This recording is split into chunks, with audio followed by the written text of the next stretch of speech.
Donc la France peut écraser la Russie en 10 minutes. J'ai peur à la Russie, c'est la France. Pourquoi? Parce que nous sommes le seul pays doté, comme on dit, et qui pouvons, nous, on peut détruire, et je le souhaite infiniment pas, détruire Saint-Pétersbourg, Moscou et quelques villes russes en 10 minutes. Et il le sait. C'est-à-dire que nous, même si l'Amérique s'en va, nous demeurons, nous, une capacité, c'est ce qu'a voulu le général de Gaulle depuis le début. Nous sommes, nous, une véritable... Voilà pourquoi, en fait, dans le monde entier, nous, Français, nous passons pour les plus gros prétentieux, pour les plus gros arrogants, pour des gens qui se prennent pour ce que l'on n'est pas.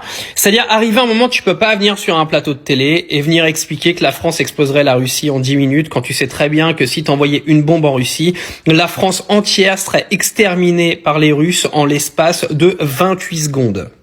On parle d'un pays qui détient 6000 têtes nucléaires et vous avez un clown qui vient et qui vous explique qu'aujourd'hui, Vladimir Poutine a peur d'Emmanuel Macron. C'est une dinguerie. Ça, c'est sûrement pour ça, en fait, qu'ils lui ont envoyé des Legos la semaine dernière. Je pense qu'arrive un moment, va falloir se réveiller dans ce pays, arrêter de faire les chihuahuas en permanence dans les médias en venant expliquer que la France est un pays énorme et que nous faisons peur au monde entier. Aujourd'hui, qu'on se le dise, la France fait rire tout le monde.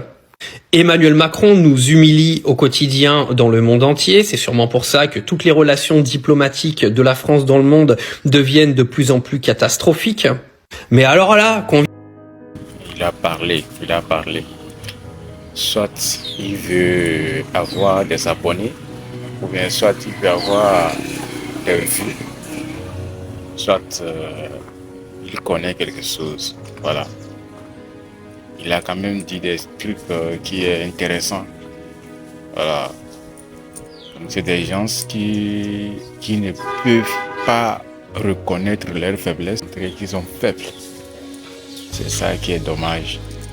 Et les gens qui se cachent derrière. Quand on apprend qu'il y a des bases militaires en Afrique, et malheureusement, quand tu fouilles un peu dans ces bases militaires, c'est rien que des Américains.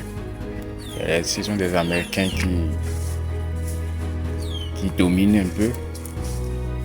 Donc c'est pour cela que Macron se monte sur les antennes pour dire des trucs comme si c'est lui qui contrôle le monde entier. Donc, écoutez ce petit Français-là qui est en train de parler. Soit il connaît quelque chose, soit il veut avoir des vues. Merci.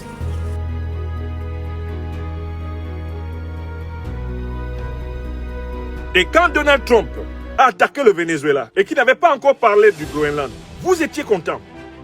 Vous avez rigolé. Ça vous a amusé. Maduro menotté. Ça vous amuse. Vous avez espéré plusieurs fois que ça arrive à Poutine. Vous rêvez que ça arrive maintenant au Mollah qui dirige l'Iran. Vous êtes en train de rêver que ça arrive éventuellement à Kim Jong-un, à Xi Jinping. Ça, vous aimeriez que ça arrive aux autres. C'est quand ça commence à venir sur vous que vous parlez de droit international. Parce que là, Trump veut prendre le Groenland, où il a déjà une base militaire. Ça vous fait mal quand ça vient sur vous. Pourtant, la loi de l'histoire, c'est que ça vienne sur vous. On ne peut pas avoir fait ça au monde en vain. Il y a une loi qui est l'une des 7 lois cosmiques, la loi d'action-réaction. Ce que tu fais, te fait. Yom umbong, imbong, ouais. Ce que tu fais, te fait, disent mes ancêtres Bassaban. Vous pensez pouvoir échapper à ça?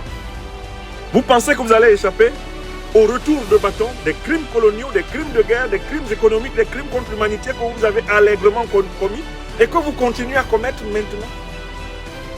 Voilà un pays qui a pillé toute l'Afrique pendant des siècles et qui ose accuser un pays africain qu'il a pillé de vol de ses propres richesses. Et vous vous promenez à Paris, là, dans vos redingotes, vous pensez vraiment impressionner qui encore avec ce taux de mensonges au millimètre carré? C'est triste, ça fait pitié. C'est triste, ça fait pitié. C'est triste.